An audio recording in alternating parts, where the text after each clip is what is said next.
Dear students, welcome back to my channel Enjoy Learning. In this video, I'll teach you how to solve question number 5 of exercise 5.2. So let's begin with the question. In the given figure, if AB is parallel to CD, find angles X and Y.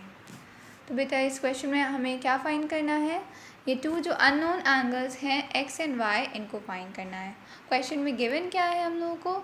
A B is parallel to C D. जो two lines हमें दिख रही हैं, raise हैं actually, ये to raise आपस में parallel हैं एंड हम लोगों को angle A and angle C भी गिवन है and using these we have to find angle X and angle Y. अब बेटा मैं इस क्वेश्चन में आप लोग को एक बहुत ही अमेजिंग और बहुत ही इम्पॉर्टेंट ट्रिक बताने जा रही हूँ कि जब भी इस टाइप का शेप बना हुआ होता है तो हम लोग क्या करते हैं? कंस्ट्रक्शन करते हैं। क्या करते हैं? कंस्ट्रक्शन करते हैं। मतलब जो फिगर में ऑलरेडी लाइंस हैं उनके अलावा एक और लाइन हम लोग कंस्ट्रक्ट करते हैं, ड्रॉ करते हैं। अब वो कहाँ पे ड्रॉ करते हैं?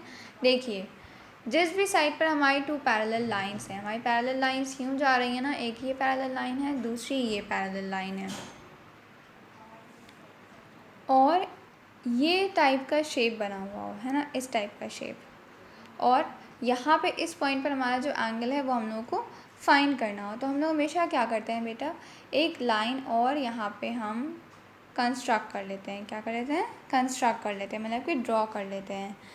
जहाँ पे ये इस टाइप की आपकी पीक निकल रही होती है, नोक टाइप की होती है, वहाँ पर हम एक स्ट्रेट लाइन कंस्ट्रक्ट कर लेते हैं जो कि हमारी ये जो टू लाइंस पहले से हैं इनके पैरेलल होती है। क्या होती है? इनके पैरेलल होती है। ए बी और सी डी तो आपस में पैरेलल हैं ही हैं, और ये जो हम लोगों ने लाइन ड्रॉ करी है ये भी क्या है? इन दोनों के पैरेलल है।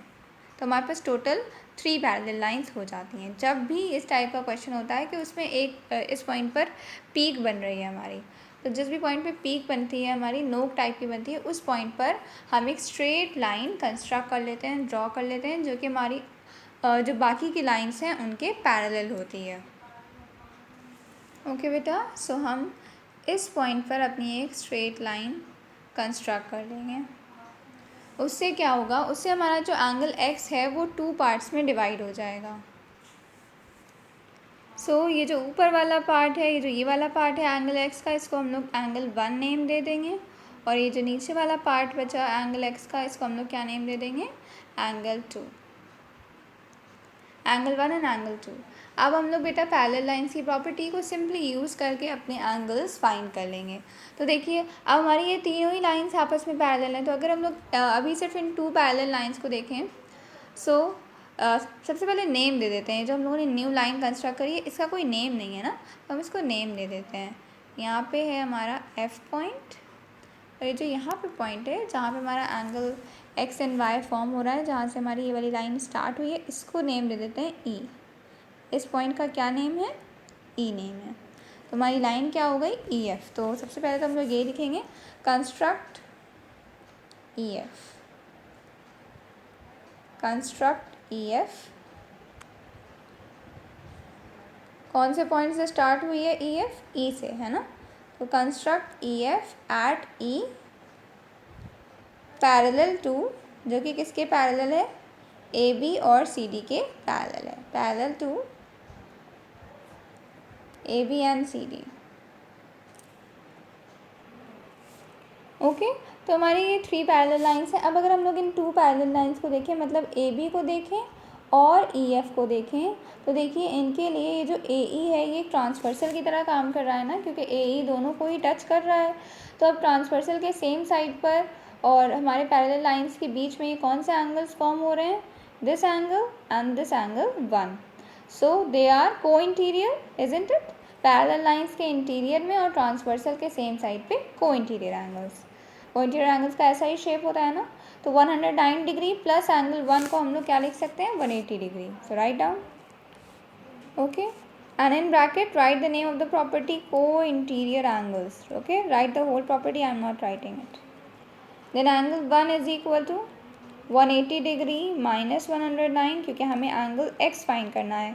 तो x के ये 2 पार्ट्स हो गए, एंगल 1 एंड एंगल 2। तो हमें एंगल 1 मिल जाए फिर एंगल 2 मिल जाए, दोनों को ऐड कर देंगे तो फिर एंगल x मिल जाएगा। अब 180 degree minus 109 degree, so this is equal to 71 degree. So angle 1 is equal to 71 degree हमने फाइंड कर लिया. नाउ सेम इसी वे में आप एंगल 2 फाइंड कर सकते हैं. ज़रा अपना जल्दी से दिमाग लगाइए, फिगर को देखिए ध्यान से. जिस तरह से ए बी और ई एफ पैरेलल है, उसी तरीके से ई एफ और सी डी भी तो पैरेलल है ना. हम लोगों ने यहाँ पे क्या लिखा था कि ई एफ जो लाइन हमने कंस्ट्रक्ट करी है वो इन दोनों के पैरेलल है.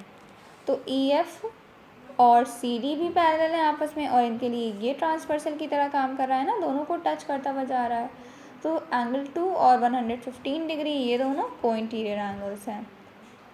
Do it on your own. Okay, so angle 2 plus 115 degree is equal to 180 degree, and in the bracket write the name of the property co-interior angles. Then we have to find angle 2. तो हम लोग 115 degree को दूसरी side पे लेके गए, and then we have got angle 2 is equal to 65 degrees. अब हमें एंगल x मिल जाएगा, क्योंकि एंगल x ही तो 2 पार्ट्स में डिवाइड हो गया था ना, angle 1 plus angle 2. So angle x कैसे फाइंड करेंगे? Angle x is equal to angle 1 plus angle 2. You will write this. फिर उसके बाद putting the values. Angle 1 is equal to 71 degree था, and angle 2 65 degree. So we have put the values, and so we will be getting angle x is equal to 136 degree. तो इस तरीके से हम लोग को एंगल x मिल गया, क्योंकि एंगल x क्या है? एंगल x ये पूरा था ना, यहाँ से लेकर यहाँ तक. अब ऊपर का पार्ट एंगल 1 था, नीचे का पार्ट एंगल 2 था. सो सिंपली उन दोनों को ऐड कर दिया, and we have got the whole angle x. अब हमें फाइंड करना है एंगल y. एंगल y क्या है? एंगल y ये था, है ना. बाकी का ये जो बाहर का पोर्शन बचा, इन 2 लाइंस के इंटीरियर में ये एंगल x था, और ये जो एक्सटीरियर है मतलब बाहर के साइड पे एंगल y है. सो एंगल y कैसे फाइंड करेंगे? ये एक पॉइंट पर सारे एंगल्स को ऐड जब हम लोग कर लेते हैं तो किसके इक्वल होता है? वो 360 डिग्री के इक्वल. किसके इक्वल होता है? 360 डिग्री के इक्वल होता है.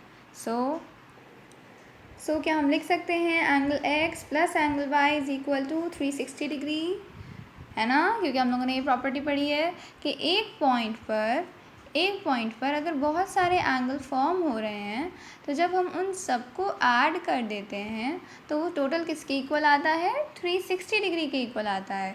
तो उसी तरीके से देखिए आपकी फिगर में जो क्वेश्चन दिया हुआ था उसमें ई पॉइंट पर देखिए इस साइड इतना एंगल x है और ये बाहर का एंगल y है. तो इन दोनों को ऐड करने पर ही हमें पूरा टोटल क्या मिल जाएगा? 360 डिग्री मिल जाएगा. तो कंप्लीट एंगल है 360 डिग्री. सो हमें एंगल x मिल चुका है, तो एंगल y बहुत ही ईजिली फाइंड कर लेंगे हम. बेटा ये प्रॉपर्टी का नेम लिखना ना भूलिएगा. Firstly you write angle x plus angle y is equal to 360 degree. Then in bracket write the name of the property. Sum of angles around a point is equal to 360 degree. एक point के चारों तरफ जितने भी angle बन रहे हैं उन सबको ऐड करने पर we get 360 degree. Now put the value of angle x. Angle x की वैल्यू भी क्या फाइंड हुई है? ऊपर 136 डिग्री प्लस एंगल y, है ना. तो हमने एंगल x की जगह पे उसकी वैल्यू पुट कर दी, plus angle y is equal to 360 degree. अब हमें एंगल y फाइंड करना है, तो we will simply take 136 degree to the other side. So angle y is equal to 360 minus 136, and you will get angle y is equal to 224 degree. So your question is solved. All the best. Good luck.